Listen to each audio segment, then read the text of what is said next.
Galerinha do YouTube, sexta-feira na aula do mestrado aconteceu uma coisa muito interessante que me quebrou as pernas,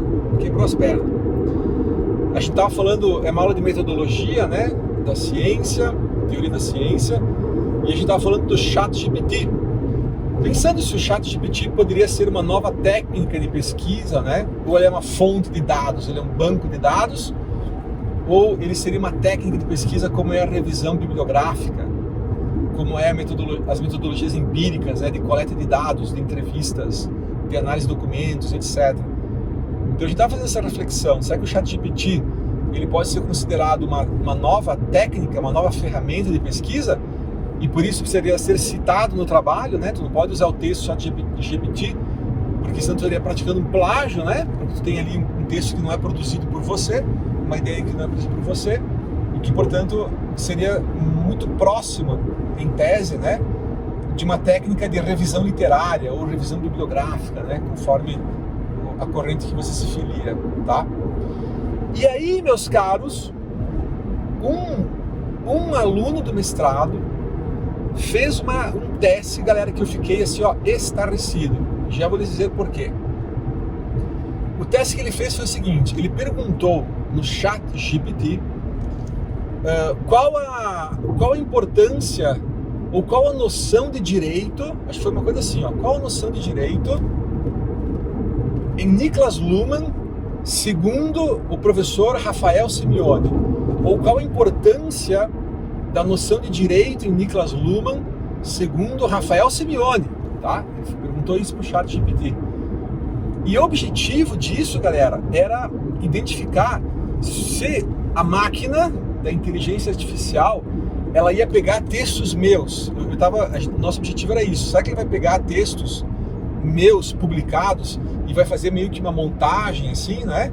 Vai construir um texto, mas em cima de frases que eu uso, tá? E aí o ChatGPT fez o texto, nós fizemos a leitura do texto e, galera, não tinha plágio de nenhum texto meu lá. Não tinha plágio. Não, olha, ele reconstruiu o texto, certo? Ele reconstruiu o texto. O que eu quero dizer com isso? Eu quero dizer que não tinha uma frase que tu pudesse dizer assim, essa frase eu escrevi num artigo tal, ou aquela frase está num livro meu tal, percebe? Não, era assim, ó, eu, autor, né, das ideias, tá? Não tinha. Inclusive, surpreendeu, porque ele fala até, inclusive, a importância, né, que eu digo que é a importância, e ele fala isso usando como se fosse uma paráfrase, né? Ele faz paráfrase, na verdade. Então eu achei isso impressionante, turma. A inteligência artificial com uma capacidade muito boa, assim, de fazer uma paráfrase, né, de uma obra que é bastante extensa, se for ver. A gente tem muita coisa, né, publicada sobre esse assunto, tá? Então, cara, fiquei assim, ó, impressionado. Ainda bem, falando agora em plágio, né? Ainda bem que a galera que faz inteligência artificial desenvolve também plataformas para identificar, né, os textos construídos por inteligência artificial.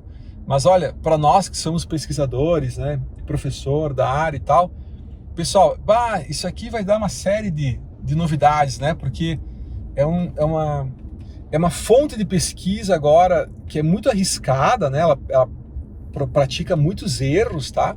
Mas ela também acerta às vezes, né? Então você pode, enfim, pode fazer muita coisa, né, com isso. E, enfim, galera, ó, ela fez isso aí. O que vocês acham, hein? Usou paráfrase, não copiou uma frase de textos meus falando sobre a minha visão da importância de Niklas Luhmann para a teoria jurídica contemporânea. Ó, cara, eu fiquei assim impressionado. Tá cada vez mais impressionante o negócio, hein?